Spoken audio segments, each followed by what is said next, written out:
Halo, selamat sore, Mama dan Papa, Bunda dan Ayah semuanya. Apa kabar? Saya Gracia Danarti, pemimpin redaksi dan komunitas Ayah Bunda dan Parenting Indonesia. Senang sekali bisa bertemu dengan Anda semua.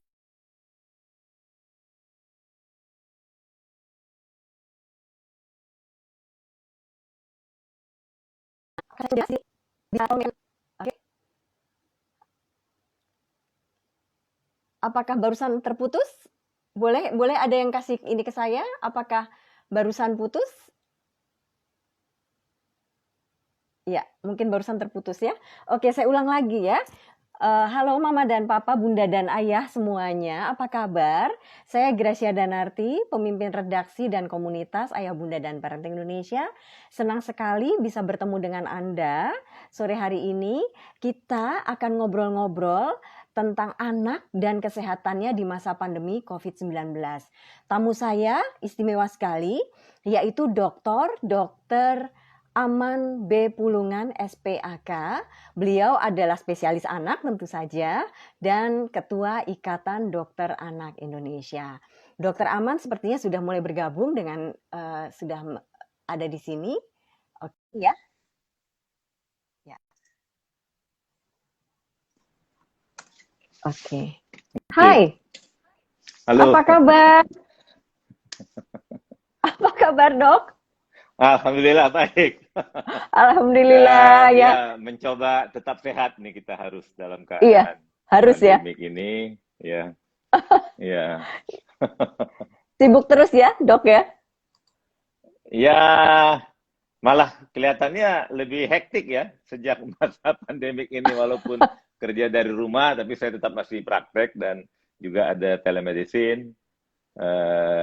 Dan tadinya rapat biasanya hanya jam kerja, tapi sekarang kita rapat sampai malam-malam jadinya kan.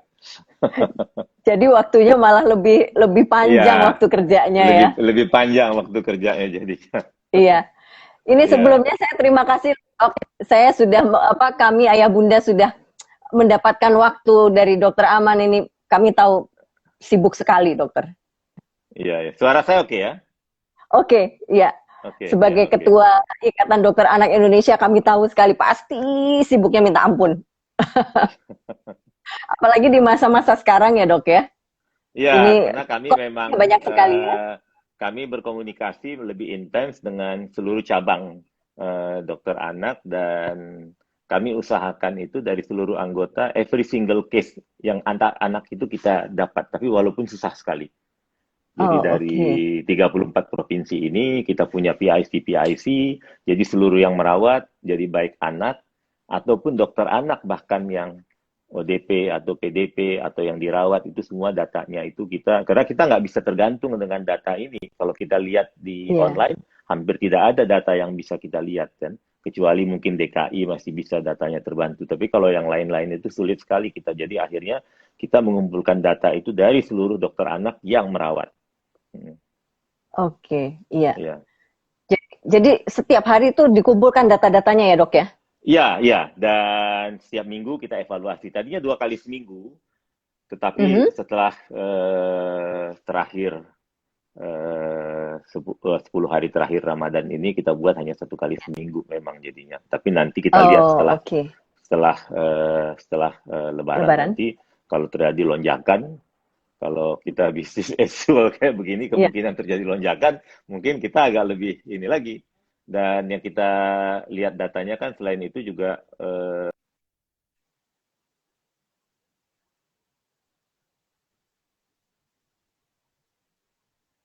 Terputus sebentar sedikit mungkin sedang mencoba terkoneksi ya. Jadi tadi Dokter Aman sedang menjelaskan bagaimana sekarang para dokter anak ini bekerja ekstra juga.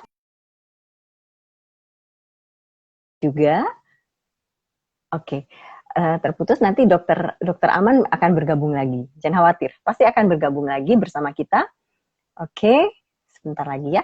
Jadi kita nanti hari ini kita akan membahas tentang anak dan kesehatannya di masa pandemi COVID-19. Silakan, iya, silakan nanti Bunda dan Ayah kalau akan bertanya pada Dokter Aman, tulis saja di komen, nanti akan saya bacakan dan Dokter Aman akan menjawab. Iya. Kita tunggu sebentar lagi akan bergabung lagi. Hai Dok. Hai, halo. Sorry. Ini nggak tahu. Nggak apa-apa. Saya siap dengan HP saya. Ini memang kadang-kadang Wi-Fi-nya ini sejak masa pandemik juga kadang-kadang lagi rapat dia putus tiba-tiba. Yang dulu dia Iya, selalu betul. baik sekali. Iya. Iya, nggak apa-apa. Ini memang tantangannya kalau kita live seperti ini, Dok. Jadi Iya, oke. sudah biasa. Oke. Iya, jadi sekarang Oke. jadi apa untuk meetingnya juga sekarang seminggu sekali, tapi apa setelah Lebaran mungkin meeting untuk seluruh cabang. keseluruhan Tetapi cabang, dengan ya. PIC itu kalau ada ini ya kita tetap lebih ini. Kalau pengurus sendiri tadinya tiap malam kita bahkan itu awal-awal. Oke, Tapi ya. sekarang mungkin 2 kali seminggu kita lihat memang. Karena kasihan juga teman-teman.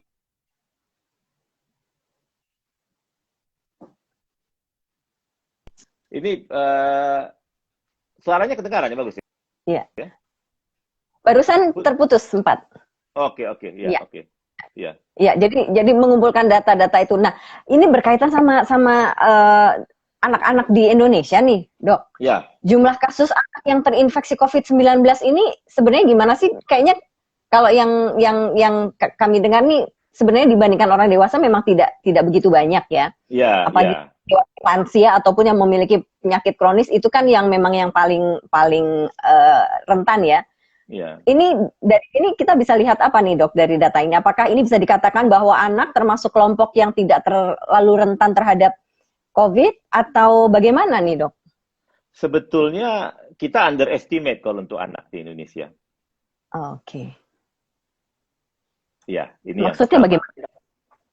Kita underestimate. Jadi kita melihat bahwa seperti kayak negara lain atau kayak negara ASEAN, ya. Saya kebetulan selain Ketua IDAI, saya Presiden Dokter Anak Asia Pasifik. Jadi saya dapat data tuh dari awal dari Wuhan dan lain-lain, juga dari Malaysia, dari Singapura, dari India juga lain-lain. Nah, di mereka itu, apalagi di Malaysia sama di Singapura, di Filipina, itu kasus anak memang tidak banyak dan yang meninggal juga tidak banyak di sana. Tidak ada kasus yang meninggal. Tidak. Di kita ini, ya. Nanti saya katakan kenapa seolah-olah, tapi kita belum tahu memang. Jadi nanti saya kasih tahu datanya kenapa bisa seperti ini. Jadi baik atas dasar epidemiologinya atau juga secara imunologiknya. Nah, jadi yang pertama itu angka kematian kita ini masuk paling tinggi. Oh, oke. Ya. Untuk anak, mungkin di Asia bahkan. Ya.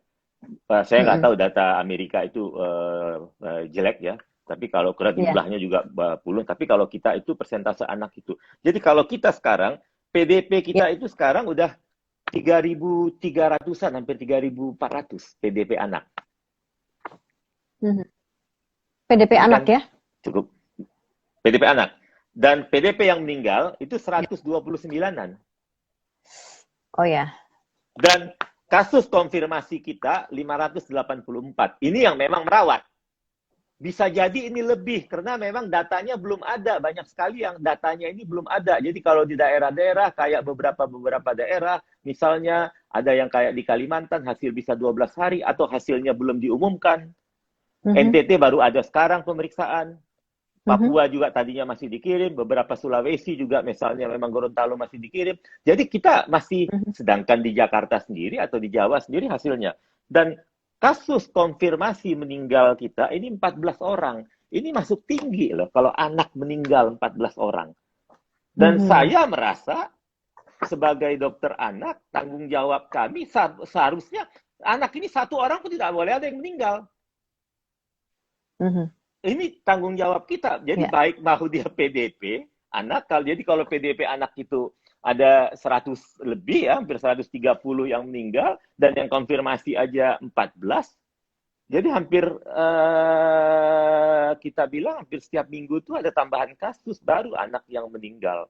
Terlepaslah dibilang ada komorbid ya. Komorbid. Jadi kalau saya rasa kalau deteksinya lebih dini itu akan lebih bisa kita selamatkan. Saya kebetulan memang ahli diabetik anak dan merawat diabetes anak dalam keadaan gawat. Jadi selama eh, pandemik ini ada 4 diabetik dengan ketoasidosis, itu koma diabetik. Yang 2 tidak tertolong. Hasilnya yang satu tidak sempat diswab, yang satu diswab itu katanya memang negatif, ya, tetapi gejalanya khas klinis. Yang satu kita tahu cepat masuk ICU, itu bisa akhirnya. Jadi pada saat ketahuan dia memang gawat diabetiknya, dihubungin, kita langsung tolong, kita evakuasi ke rumah sakit kita. Nah, yang keempat itu kebetulan 3 itu saya sendiri yang menanganin. Nah, yang satu itu dari awal masuk di IGD itu langsung kita iniin. Nah, alhamdulillah bisa selamat. Nah, jadi hasil akhirnya memang ketika dia negatif atau positif, karena kalau masuknya itu kan dengan sesak. Jadi kita tetap menganggap dia kemungkinan ya tetap dia PDP. Nah, kenapa data kita juga sedikit? Yang di screening anak ini kan sedikit. Yang di screening ini kan di mana? Di pasar, di mall, di asrama, ya kan, pekerja-pekerja di bandara. Yang di screening ini pekerja aktif, bukan anak. Kalau anak kita screening misalnya banyak, dan anak-anak sekarang asumsi kita memang di rumah sekarang kan. Tetapi ada juga beberapa kelompok anak dia tidak di rumah, inilah yang kita dapat. Ini satu. Yang kedua, karena ini infeksi baru. Jadi belum dikenali oleh tubuh kita. Jadi sebetulnya setiap orang, segala umur, baik bayi, ini masih mungkin terinfeksi. Nah, cuma reseptornya ini, pada anak, ini satu kemungkinan, dia belum begitu sempurna, jadi akhirnya memang dia belum begitu cepat mengenali. Ini satu, maka seolah-olah sedikit. Tapi ini kan masih banyak yang kita belum tahu. Nah, yang kedua, anak Indonesia ini juaranya infeksi.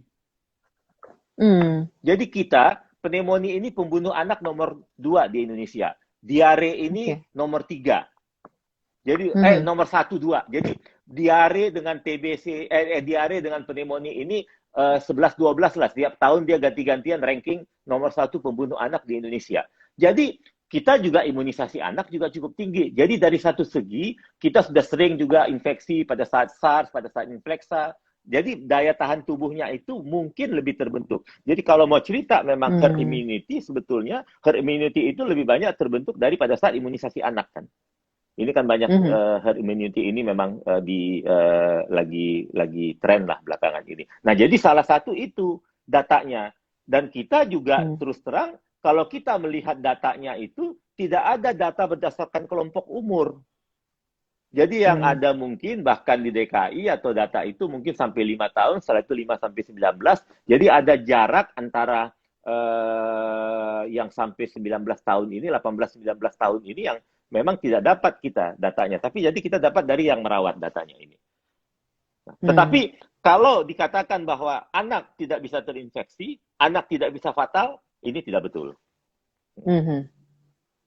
Oke.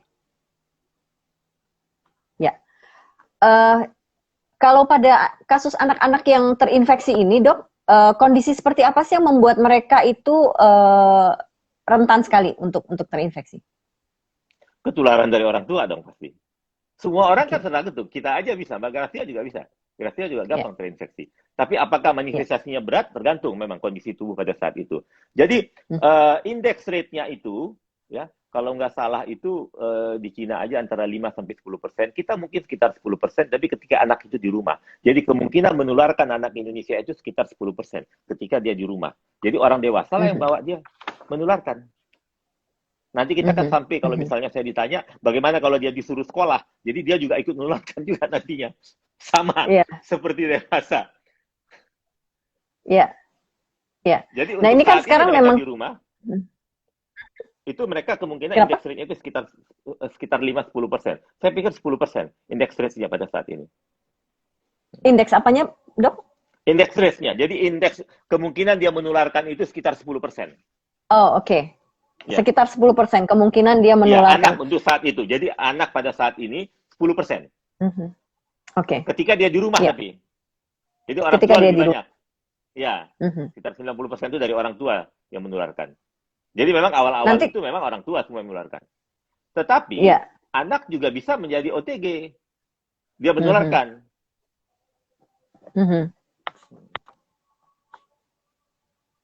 Oke. Nah, ini kan memang karena sekarang walaupun kita ada anjuran untuk diam di rumah, kemudian juga Ya, PSBB segala macam, tapi kan masih banyak orang tua juga yang masih bekerja sesekali harus ke kantor atau harus ya ada aktivitas-aktivitas yang memang harus dilakukan di luar. Itu yang juga bahaya untuk bisa menularkan ke anak ya.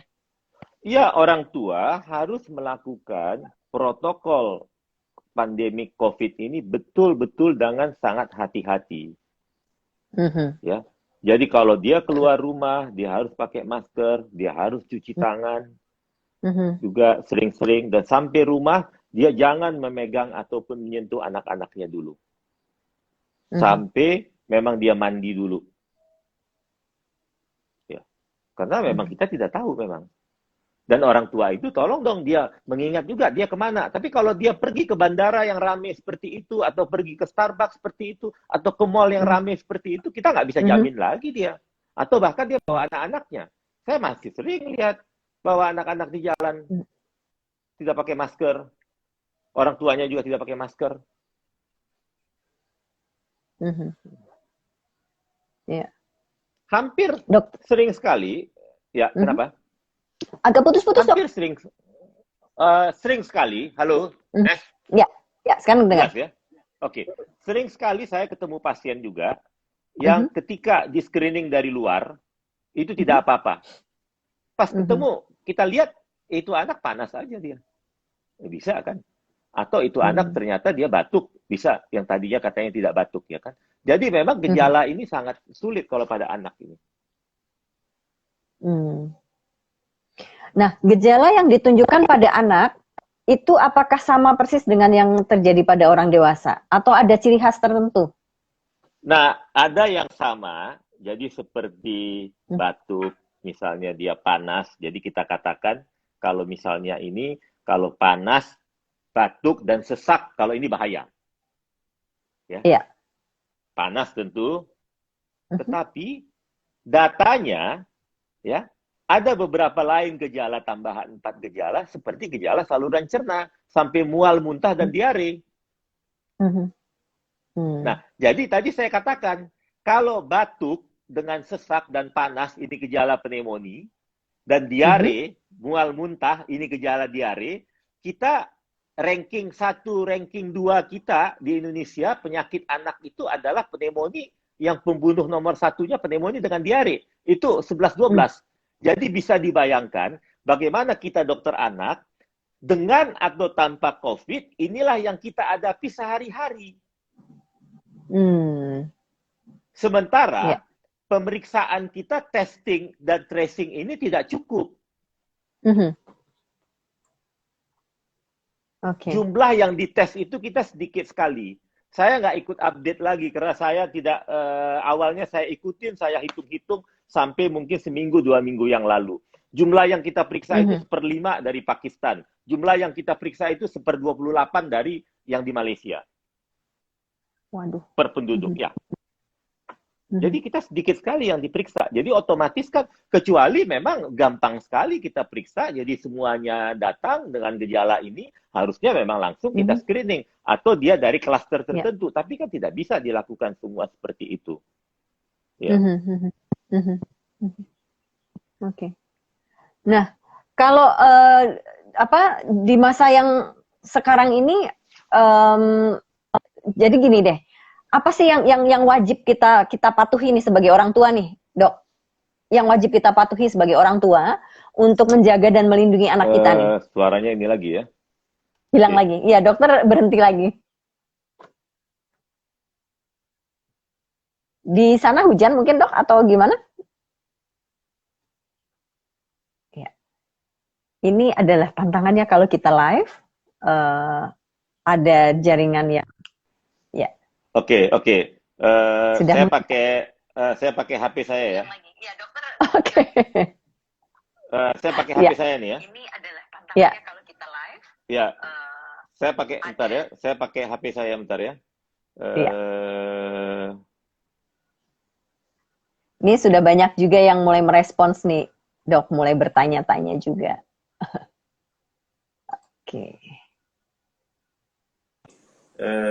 Oke. Oke, gimana nih? Ya, sudah? Oke. Sudah bisa? Kita lanjut.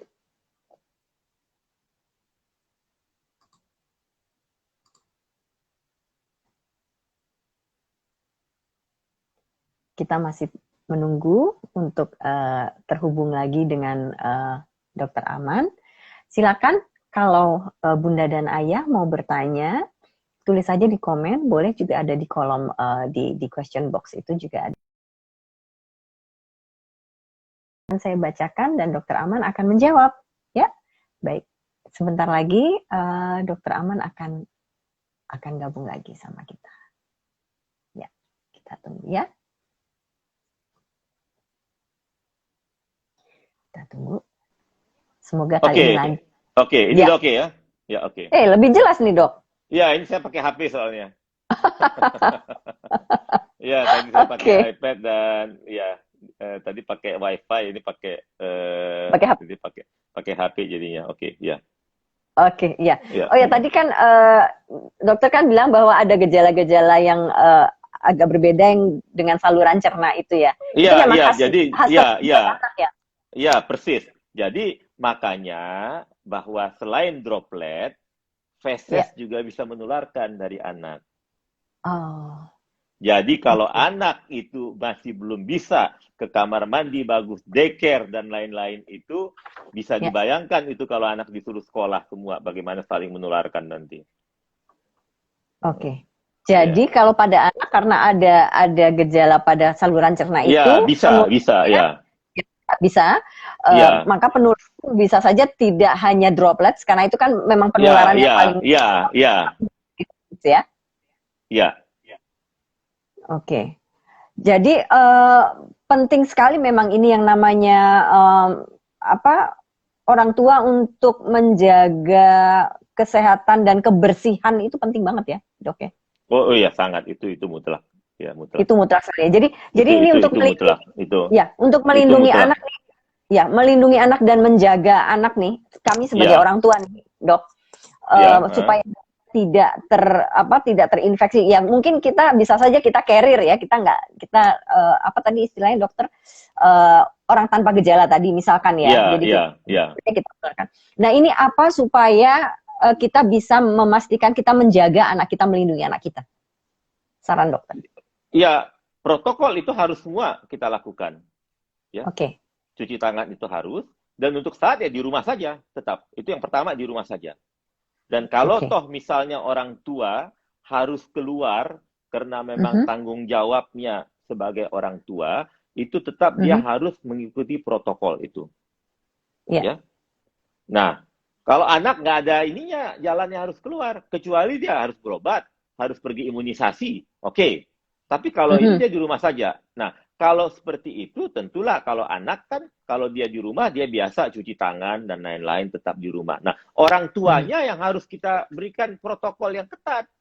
Tadi itu kan saya katakan bahwa indeksnya itu, anak itu sekitar 10% cuma. Orang tua yang bisa 90% menularkan. Bahkan ada yang mengatakan anak itu hanya 5%. Jadi orang tua yang 95% menularkan. Tapi akhirnya kalau anak ini memang dibiarkan keluar dari rumah, anak dibiarkan juga ke area publik, ya sama saja dia juga bisa menularkan. Iya kan? Betul. Nah, jadi untuk mencegah ini nomor satu, ya anak ini yang harus memang anak dulu di rumah. Jadinya, satu, anak ini juga bisa ketularan cepat sekali, dan yang kedua juga memang dia juga bisa menularkan kan? Iya. Oke.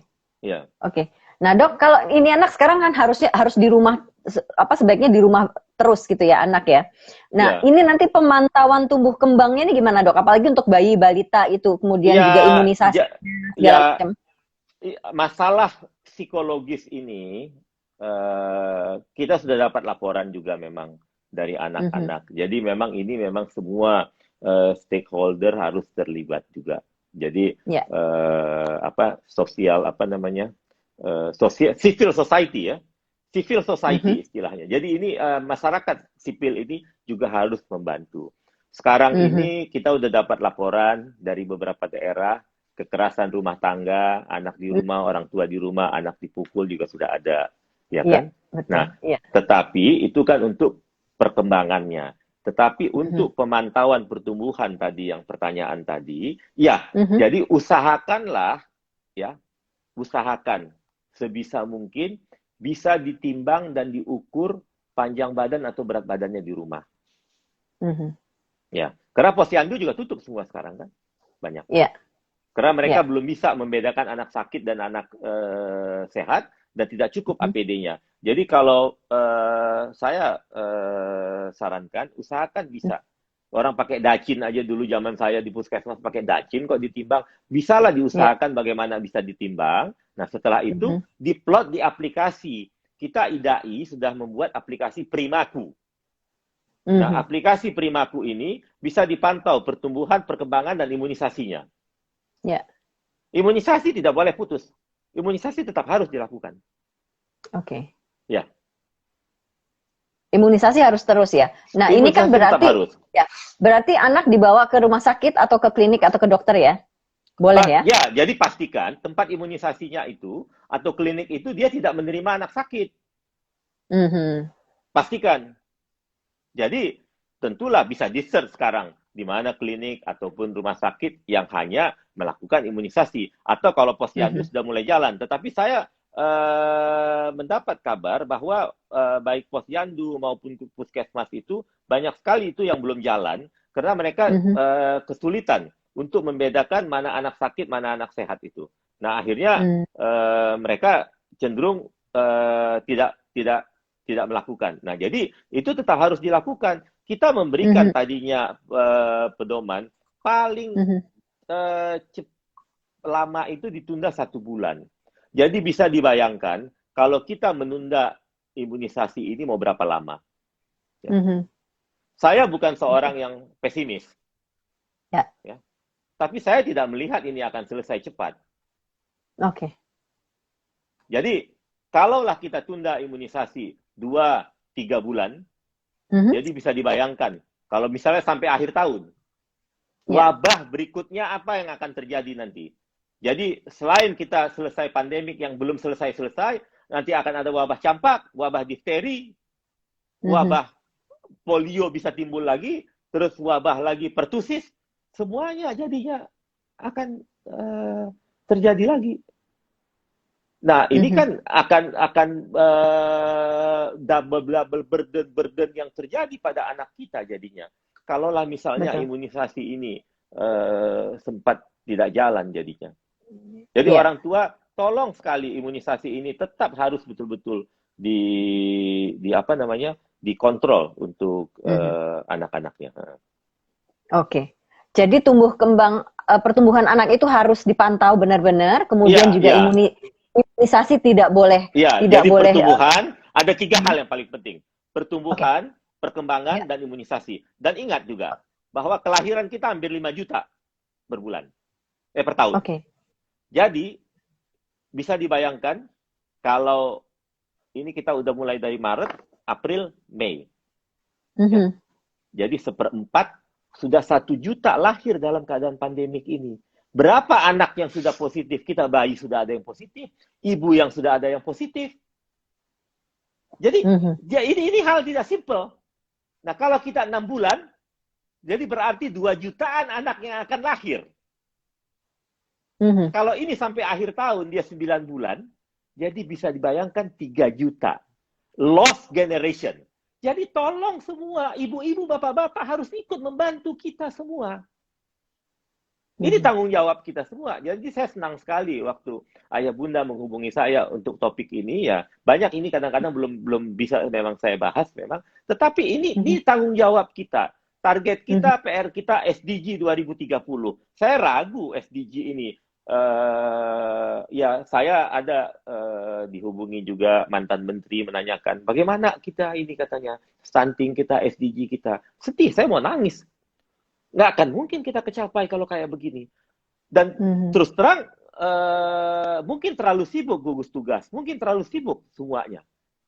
kementerian. Anak ini tidak begitu banyak kalau saya lihat keluarga, kesehatan keluarga ini diutamakan pada saat pandemik ini.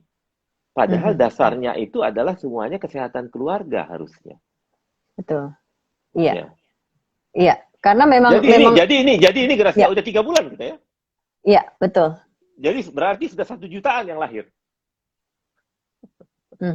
Sudah sekitar 1 juta bayi 1 lahir jutaan. ya. Nah ini kan dia harus imunisasi. Imunisasi pertama tidak boleh. Imunisasi polio 0 harus terjadi. Ini kan stop semua.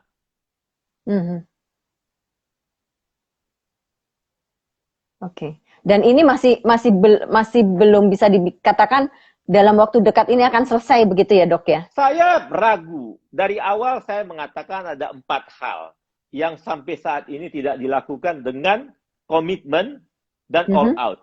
Yang pertama, testing harus sebanyak mungkin. Kita testing belum sebanyak mungkin.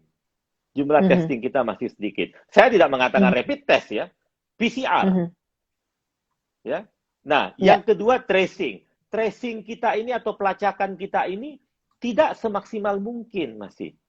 Dan kita lihat memang di TV yang dilacak aja sekarang ribut kalau kadang-kadang masih sulit, itu yang bisa dilacak. Belum tentu lagi yang tidak dilacak. Ya.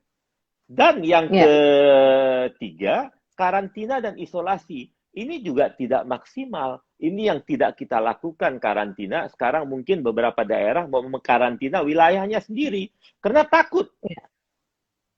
Dan yang berikutnya adalah ini yang social dan physical distancing. Ini yang terjadi untuk PSBB sebetulnya. Tetapi ini bukan seperti kayak menu makanan yang bisa kita tawar-tawar. Saya mau paket hemat 1-2 atau paket 1-2-3. Tidak bisa. Ini harus 4-4.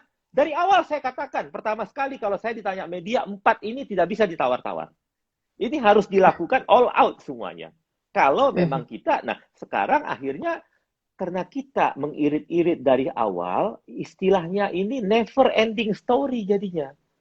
Sudah terlalu jauh ini kejadiannya jadinya. Oke. Dok, kalau begitu nanti ini gini, mungkin saya agak berandai-andai juga nih. Nanti kalau ini sudah dianggap bulan Juli itu anak-anak sudah mulai sekolah kan ya, Dok? Betul. Dikatakan begitu. Ya, bulan Juli itu anak sudah mulai sekolah. Nah, ini apa yang menjadi concern dokter? Oke, kalau yang pertama saya bilang, ketika syarat mulai sekolah, ajak dokter anak dan ahli epidemiologi menentukan. Bukan ahli ekonomi yang menentukan. Biarkan yang ahli bicara di sini. Kita mau kejadian kayak di Prancis atau di mana? Di Finlandia. Nah, ya itu seperti yang di Prancis, Inggris, Finlandia. Sekarang saya begini. Ayah dan bunda yang sekarang. Sekarang saya hampir setiap hari menerima WA ataupun di media sosial. Dokter, anak saya panas. Bahkan sekarang cucu saya juga lagi panas nih. Anak saya tuh nelpon setiap waktu. Nanya, dikasih apa? Kemarin tadi dia agak diare katanya. Dia tanya, sekarang mereka takut sekali semua membawa ke rumah sakit. Jadi semua menanyakan, kalau anak saya sakit, apa yang harus dilakukan? Kalau begini, apa yang harus dilakukan? Nah, saya sekarang menanyakan. Kalau pada saat sekarang ini saja, ayah dan bunda atau bunda dan ayah, kalau anak kita sakit sekarang, mau dibawa kemana? Rumah sakit mana mau dibawa? Klinik mana mau dibawa? Karena tidak semua juga siap. Iya kan?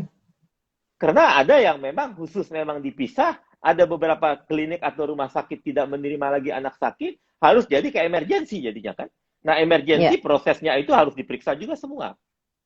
Nah, jadi kalau ini kejadian, kalau saya bilang, bakal banyak anak lagi yang akan sakit. Tadi itu saya katakan, anak itu bahkan dari fesesnya juga bisa menularkan dan dia bisa OTG. Saya nggak tahu kalau orang tua masih mau membawa anaknya sekolah dalam keadaan seperti ini. Saya ingat dulu, mungkin saya nggak tahu, Gracia masih ingat nggak? Waktu dulu ada katanya itu hand foot mouth disease, waktu ada flu Singapura katanya. Iya, betul. Itu sekolah TK langsung ditutup. Coba, hanya karena apa res dan luka-luka saja di tangan, di mulut aja orang tua takut. Iya.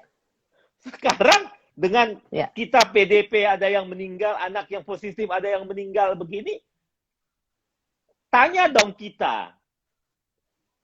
Yang sakit Ya. kan dokter anak yang ngurus. Anak kita ini sekarang Mhm. ada hampir 90 juta. Dari Mhm. 0 sampai 18 tahun. Mhm. Jadi jumlah anak segini inilah yang harus kita urus. Dan Mhm. kalau ini dimulai disekolahkan, saya terus terang, saya bukan Khawatir. berarti khawatir. Mhm. Kita siap, maksudnya kita memberikan hidup kita udah kok untuk anak ini. Jiwa raga kita berikan. Tapi tolong dong, pemerintah juga tanya dulu dong ke yang ahlinya sebelum memberikan seperti itu. Oke. Iya kan? Ini kan bukan, maksudnya kan kalau misalnya kita mengatakan ahlinya lebaran kapan, puasa kapan, ahli agama ditanya. Kalau anak sekolah, dokter anak harus ditanya. Bukan ahli ekonomi yang ditanya. Bukan Oke. ahli pendidikan yang ditanya. Jadi untuk saat ini sampai mungkin beberapa bulan ke depan anak lebih baik memang tinggal di rumah dulu. Itu untuk menyelamatkan anak-anak. Sampai keadaannya kita nilai kembali. Kalau Iya. nanti ini katanya PSBB ada yang mau diteruskan lagi, misalnya 2 minggu lagi. Oke, setelah PSBB terakhir nanti kita nilai kembali dong. Itu kalau misalnya untuk Iya. DKI. Daerah-daerah Iya. yang lain, oke, case by case kita nilai. Iya. Tapi setiap daerah itu ada ketua dokter anaknya. Kita yang Iya. menilai. Oke. Dan kita Jadi di itu IDAI sendiri punya Satgas COVID. Ya. Oke. Jadi ada satgas COVID-nya sendiri yang memang ada ya pasti kita ya, ya. ada. Jadi kita ada ahli infeksi, ada imunologi, ada ahli paru, ada ahli pediatri sosial yang mengerti psikologis anak. Kita semua punya Ya. di Ikatan Dokter Anak Indonesia. Oke. Dan alhamdulillah belum pernah ditanya sampai saat ini. Dokter, ini banyak sekali yang bertanya loh sama dokter. Siapa ya saya? Ini nih. Saya ini ya, saya bacakan ya dokter ya. Nanti dokter Ya. jawab ya. Nih. Ya, mudah-mudahan ya. Iya, ini banyak orang tua yang OTG, Dok. Bagaimana caranya supaya anak terhindar walaupun school from home? Tadi mungkin sebenarnya udah di Ya udah, orang tuanya harus diperiksa kalau dia merasa OTG. Habis itu orang tuanya harus diisolasi. Harus isolasi ya? Iya, orang tuanya harus diisolasi. Nggak boleh deket sama anak sama sekali ya, itu artinya ya, Dok boleh. ya? Ini kan kejadian sama kita, keluarga medis, ya kan? Anak Iya. saya juga pernah jadi PDP yang akhirnya dirawat. Sebelum dia dirawat, dia ODP, dia di kamar nggak boleh kemana-mana. Dan teman-teman saya juga banyak yang di rumah, ataupun sekarang ada beberapa dokter anak yang karena memang dia ini istilahnya grounded kita. 2 minggu dia nggak boleh kemana-mana, jadi kamar melulu. Jadi komunikasi kita juga dengan keluarga pakai WA. Kalau toh dia mau keluar, dia harus pakai face shield dan lain-lain semua. Iya. Ya. Oke. Ya, ini kemudian ada lagi yang bertanya, ini berkaitan sama sekolah ya. Menurut dokter, jika sekolah dibuka lagi bagaimana? Ini ada lagi yang bertanya. Ya, sudah jawab tadi ya. Saya sudah jawab, jadi mohon sekali pemerintah dan civil society, katakan dong, yang membuat aturan kayak begitu, tanyakan sama yang ahli dong. Nah, ini ini kalau ini saat sekolah dibuka yang bisa berjam-jam, apakah yang harus dilakukan untuk mengurangi risiko tertular? Jarak duduk berjauh. Saya tidak meng-approve dulu. Saya tidak setuju dulu untuk sekolah. Oh, jadi jangan dulu berandai-andai sekolah ini mulai sebelum ditanyakan yang ahli, dan jangan ahli ekonomi yang ditanya. Ya. Oke ya. Jadi tetap itu jawaban dokter Aman ya. Iya. Sampai kita mengatakan anak siap untuk sekolah. Jadi kita lihat dulu datanya. Karena setiap minggu kita menemui kasus anak baru. Dan setiap kalau ada anak yang sakit, itu kita mau menangis karena dia diisolasi. Bahkan anak 17 tahun aja nangis untuk diisolasi sendiri, minta orang tuanya masuk di dalam ikut diisolasi. Nggak bisa kebayang kalau itu ternyata kena ke balita ya, anak 17 tahun aja bisa sampai. Kalau ke balita 17 tahun dia nangis, dia tidak mau. Iya kan? Jadi bisa kebayang itu anak, dan tidak cukup semua rumah sakit. Kita belum punya rumah sakit khusus anak juga untuk COVID. Iya. Jadi di mana ini semua mau dirawat dan diisolasi? Terpaksalah digabung dengan rumah sakit orang dewasa. Dan ini kan tidak bisa jadi seperti kayak begitu. Jadi kita kasih memang ruang khusus anak, tetapi kalau anak sakit, orang tuanya terpaksa harus ikut sama bareng Iya. diisolasi dengan anaknya kan? Iya, apalagi kalau bayi balita ya, Dok ya? Oh, kalau balita harus. Harus ya. Bayi balita harus dengan orang tua. Iya. Harus dengan orang tuanya itu. Iya, iya. Oke. Itu sudah ada kasus, Dok? Ada, bayi aja kita ada, umur 1 bulan ada, balita ada, yang meninggal ada, semua umur ada. Oke. Yang bayi itu apakah ketika dia lahir dia terinfeksi oleh ibunya ataukah ketika sudah di luar? Ada yang sudah di luar, yang kita tidak tahu, dan akhirnya meninggal, tapi ada yang terinfeksi oleh ibunya. Ketika lahir? Atau? Iya. Oh, oke. Iya. Nah, ini ada lagi pertanyaan ya, Dok. Dok, anak saya ada riwayat asma usia 8 tahun. Untuk menjaga stamina tubuhnya, saya selalu memberikan minuman air jahe setiap hari. Apakah itu boleh, Dok, dikonsumsi? Itu boleh, baik ya kalau saya bilang, kalau anaknya mau. Tapi kalau asma ini kan dasarnya alergi ya. Dan asma ini salah satu juga komorbid untuk COVID ya. Jadi yang pastikan pemicu alerginya itu apa. Jadi di rumah itu harus bersih, kelembapannya juga harus baik, jangan banyak debu, jangan banyak barang di kamarnya, jangan ada merokok, dan lain-lain, supaya jangan mencetuskan asmanya ini kambuh. Oke. Dan ini mumpung orang tuanya lagi di rumah ya, mungkin ini saatnya untuk lebih hidup sehat. Jadi bisa dilihat betul-betul kira-kira apa yang ini, yang menyebabkan dia pencetus jadi asmanya. Iya. Ini ada yang anaknya ternyata diabetes nih, bertanya juga, Dok. Ini dari ini seorang ayah yang bertanya, Pak Don Rizal. Dok, saya ayah Luna, diabetes tipe 1. Oh iya, saya tahu. Apa kabar, Pak? Ini pasiennya ya, Luna ini ya. Pasien saya namanya. Oh, itulah senangnya ya kalau ke dokter aman ya. Diingat namanya. Nama bapaknya saya nggak ingat. Nama anaknya ya, Luna namanya. Diabetes tipe 1, Dok. Iya, betul. Apa multivitamin yang bisa dikonsumsi anak diabetes untuk jaga imunitas saat ini? Sebetulnya kalau diabetes itu yang paling awal itu ya paling ini vitamin D sebetulnya ya. Vitamin B? Vitamin D, delta. Oh, delta. Vitamin delta, ya. Vitamin delta itu sangat kita anjurkan, ya kalau mau dengan vitamin C. Tapi kalau saya rasa kalau dia di rumah lebih bagus buah-buah segar dan sayuran. Kalau bisa memang dapat zinc, dia minum zinc boleh. Jadi kalau saya bilang. Oke, jadi itu ya. Untuk Bapak Don, ayahnya Luna. Iya, salam buat Luna ya. Kalau sama pasien pasti ingat ya. Oke. Ini ada yang bertanya lagi, masih soal sekolah juga. Tetap ini jawaban Dokter Aman, saya sudah tahu nih. Pokoknya jangan berandai-andai dulu ya. Ya jangan ya jadi kalau saya bilang jangan berandai-andai dulu dong, kita lihat dulu keadaannya. Dan saya melihat ketika lebaran ini kita tidak kontrol, ini juga buat bingung kalau saya bilang. Ada yang bilang mudik lokal boleh. Tolong dong kalau saya bilang pada saat lebaran ini jangan ke keramaian kalau saya bilang. Pemerintah juga sudah mengatakan, siaplah semuanya kalau bisa sholat di rumah, jadi imam keluarga semuanya, dan kita bisa video call. Saya juga sekarang berkeluarga, kita udah siap nanti ini bakal video call. Saya dengan keluarga ibu mertua di Bandung. Biasanya saya mudik. Setiap tahun saya mudik ke Bandung, setelah itu saya ke Medan. Ibu saya di Medan, ibu mertua saya di Bandung. Jadi sekarang ya kita siap. Malah kalau saya pulang ke Medan, kalau saya ke Bandung, saya yang tiap hari terekspos pasien, saya bisa menularkan ke mereka kan. Jadi kita siaplah dengan ini. Jadi dengan menolong kita tidak pulang, kita malah menolong mereka juga kan.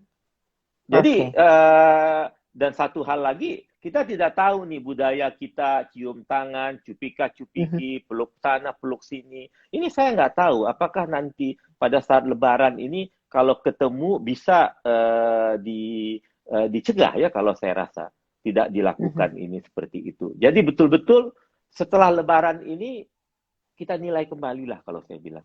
Saya ragu Iya. betul-betul kalau saya lihat di berita. Dan tolong dong kalau saya bilang jangan memberikan informasi kalau orang yang tidak punya dasar juga. Ini banyak kan kalau saya bilang. Jadi mudik lokal boleh, ini boleh. Ya kalau saya bilang nggak seperti itu. Maunya peraturan itu satu peraturan saja. Kalau dari pemerintah pusat, kalau misalnya dari gubernur, yang seperti itu. Karena kalau sudah ini mudik ceritanya, anak-anak kan akan ikut. Betul.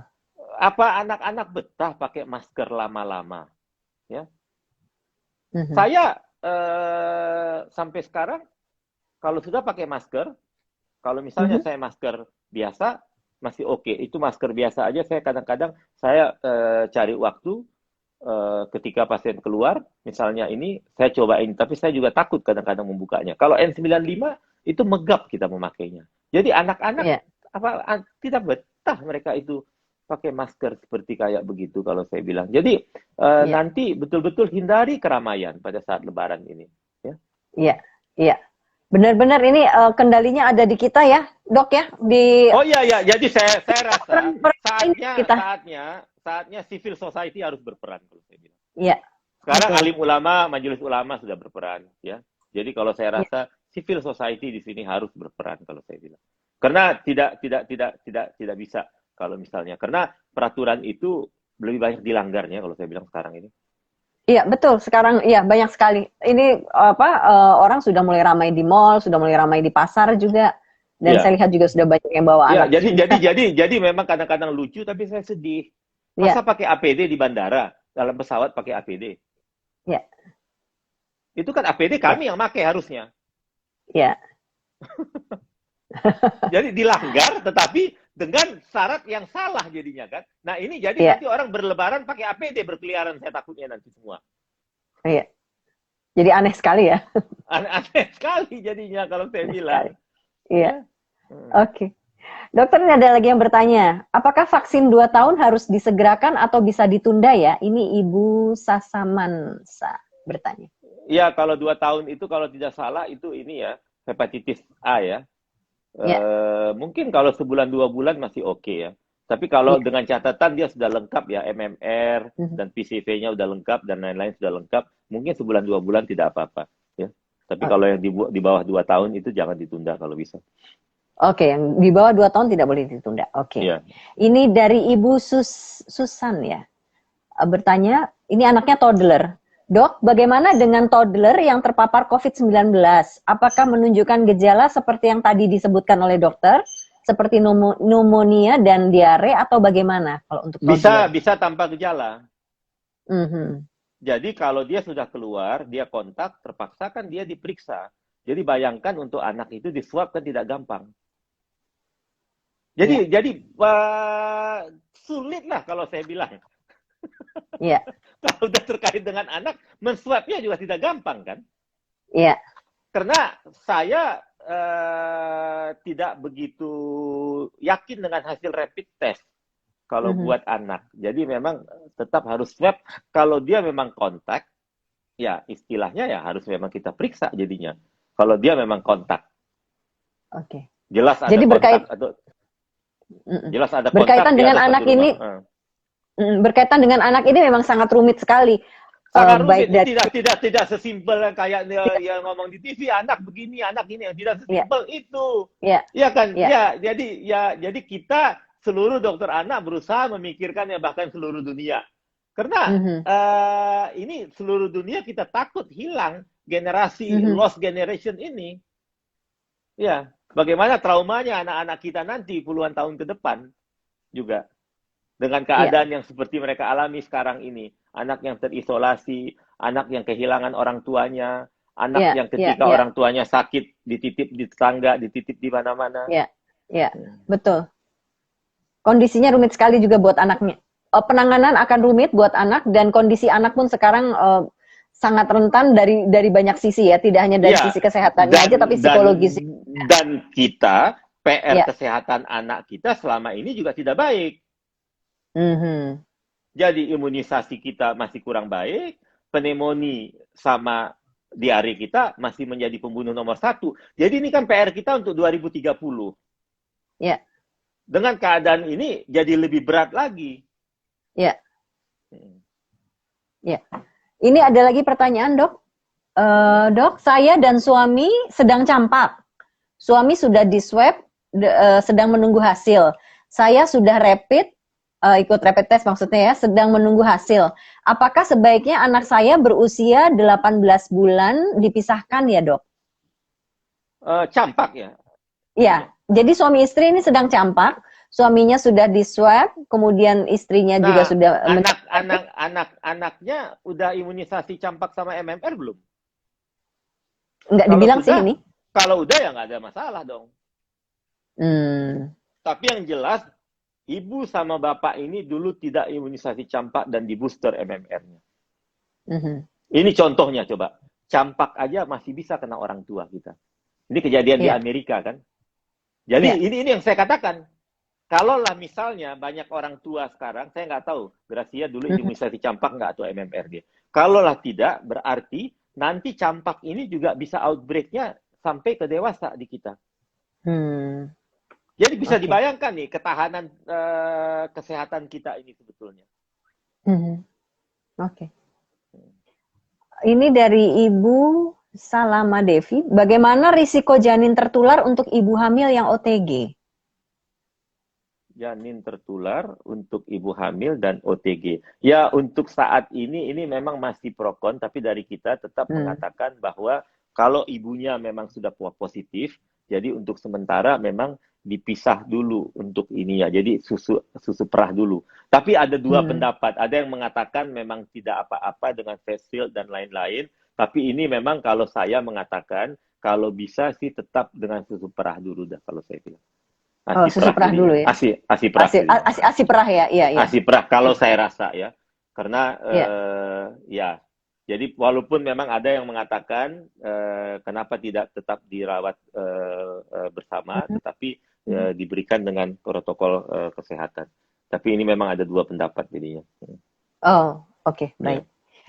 Ini dari Ibu Ira, Dok, untuk anak dengan penyakit autoimun, multivitamin apa yang bagus untuk daya tahan tubuhnya di musim pandemik ya? Kalau autoimun tidak pandemik juga vitamin D paling bagus direkomendasi. Paling baik itu ya? Oke, ya, vitamin D tadi ya dengan vitamin C dengan zinc tadi kalau saya katakan. Oke, ya. Ini ada yang bertanya lagi nih, namanya kok saya tidak gitu jelas ya? Karena ini berjalan terus dan panjang. Menurut Dokter Aman, Dok, dengan kondisi seperti ini dan berdasarkan perkembangan kasus COVID yang katanya dalam grafik sudah landai, kapan anak-anak mulai aman sekolah? Ini bertanya lagi nih masa sekolah. Saya nggak percaya ini landai sebetulnya. Oh gitu ya? Iya, ini karena kalau kita lihat mungkin beberapa yang di DKI, tapi kalau dari data kita kan yang saya dapat data dari seluruh daerah. Ada yang tiba-tiba, masalahnya begini, hasil yang diumumkan itu bisa jadi hasil 2 minggu yang lalu. Jadi kita tidak real time, jadi ada yang hasil 10 hari, 12 hari, 1 minggu. Jadi ada yang di satu daerah kita dapat, tidak ada 1 minggu, atau tiba-tiba 1 minggu ada 20-30 kasus tiba-tiba. Oke. Jadi saya tidak menganggap bahwa itu masih melandai. Kalau saya melihat ya, karena saya mengikuti data ini dari seluruh Indonesia. Datanya dari seluruh Indonesia, bukan dari data yang diumumkan, dari dokter yang merawat. Ya, dari dokter yang merawat. Kalau data yang diumumkan kan kita ya bisa lihat masing-masing dengarkan aja di depan TV. Iya. Ya kan? Tapi itu kan tidak data ini. Tapi kalau kita tanyakan dari dokter yang merawat. Dokter yang merawat kan yang paling tahu. Jadi kan kita tahu yang mana positif maka ini. Tapi nilai yang positif kita dengan PDP itu masih ngejomplang sekali. Karena datanya itu cukup lama kita menunggu hasil yang positif itu. Oke. Ini ada yang bertanya lagi, Dok. Dok, anak saya pasca pasang ASO bulan Januari kemarin karena jantung bocor dan terakhir kontrol Februari. Sudah 3 bulan nggak kontrol jantungnya, bagaimana ya? Ini gimana nih, Dok? Kalau bisa sih kontrol ya kalau saya bilang. Kontrol. Kontak dokternya ya? kontrol kontak ya, dokternya. kontak Iya, dokternya. kontak Sekarang kan bisa dokternya. ada telemedicine juga sekarang kan sudah. Iya, iya. Untuk Ya, kondisi-kondisi seperti ini sebaiknya tidak dibiarkan ya, Dok ya? ya jangan dibiarkan kalau saya bilang. Untuk hal-hal yang memang sangat penting itu Mhm. tetap kita anjurkan kontrol ya. Jadi ini kan hal yang spesifik. Apalagi penyakit jantung ini juga salah satu komorbidnya Mhm. Oke. ya. Komorbidnya tadi itu dokter sudah sebutkan ada apa tadi, Dok? Ya, Asma juga ya? diabetes ya, Diabetes ya? ya penyakit jantung dan penyakit-penyakit Mhm. autoimun lah, penyakit-penyakit autoimun ya. Penyakit-penyakit autoimun. Iya. Iya, iya. Oke. Jadi memang kita menganggap kalau bisa sih memang anak-anak ini yang memang harusnya dia tetap kontrol, dia tetap harus Mhm. kontrol jadinya. Oke. Nah, Kalau kalau Mhm. kalau obat rutin, jadi misalnya kalau dia penyakit tiroid, penyakit diabetes, obat rutin, ya bolehlah Mhm. kalau kita tahu memang dia betul kayak tadi Luna itu mungkin saya udah mungkin 2-3 bulan, tapi saya tahu orang tuanya paham betul kontrol ininya dan dia kontrol, dia suntik insulin di rumah. Oke, kita tahu betul-betul. Tapi kalau ada Oke. yang pasien-pasien baru itu nggak bisa, kita harus lihat memang. Kayak saya baru ada pasien baru diabetes ini seminggu lagi ini, saya harus lihat dia. Harus ketemu Karena langsung maksudnya ya? harus ketemu langsung. Harus ketemu Mhm. langsung. Ada yang harus ketemu langsung, ada yang bisa telemedicine. Oke. Nah, Dok, yang harus ketemu langsung ini aturannya apa nih, Dok? Yang harus dipatuhi Eh untuk membawa ya, anak ketemu dokternya? oke. Kalau harus ketemu langsung, pastikan pada saat itu, ini kalau ketemu langsung ini bukan penyakit infeksi ya, bukan Ya, COVID ya jadinya ya. ya, ya. Pastikan anak juga dalam keadaan sehat ya. Oke. Kalau bisa jangan terlalu banyak yang mengantar. Cukup satu Ya. orang kalau perlu. Dan pastikan jamnya. Jam berapa itu ya. Mhm. Dan jangan menunggu terlalu lama. Kalau bisa Mhm. sebelum masuk menunggu di mobil, pakai Mhm. masker di sana ya. Nah, setelah di sana cuci tangan juga, keluar dari sana cuci tangan lagi dan setelah Mhm. itu sampai rumah juga mandi dan ganti baju. Tetapi yang Oke. paling harus dipastikan adalah pastikan bahwa tempat dia kontrol itu dipisahkan antara klinik anak sakit dengan anak sehat. Jadi Oke. jangan sampai dia sudah dengan penyakit kronik atau autoimun dan lain-lain, kontrol penyakit dengan anak sakit. Oke, baik. Dokter, waktunya sudah tinggal 2 menit, sudah mau habis. Saran Ya, terakhir yang singkat saja dari dokter supaya anak-anak ini daya tahan tubuhnya kuat, apa, Dok? oke. Saran saya, Mhm. kita tetap di rumah yang pertama. Ya, Ya, ini tetap di memang rumah. pandemik, cobaan bagi Mhm. kita. Oke. Cobaan bagi kita, cobaan bagi semua orang tua. Kita Ya, harus bersabar. Jadi, ya. saya titip anak-anak Indonesia dengan ayah bunda Indonesia dong. Oke, baik. Protokolnya sudah ada kok. Ya, Ya, oke. Sehat terima terus, kasih banyak. ya, dan semangat ya. Oke, Oke, dokter juga sehat terus ya. insya Allah. Oke, terima kasih banyak Dokter Aman sudah membagi saran dan tipnya di sini. Kita pamit undur diri dulu. Baik, Oke, Bunda dan Ayah semua, banyak sekali tadi sudah disampaikan oleh Dokter Aman, kita patuhi. Ya, kita sama-sama patuhi, kita sama-sama jaga. Sehat-sehat selalu, jangan lupa besok saya masih akan hadir lagi di sini di IG Live Ayah Bunda. Oke, dokter, salam buat keluarga dokter, sehat-sehat oke. ya. Bye. Thank you, Dok. Bye. Oke. Bye.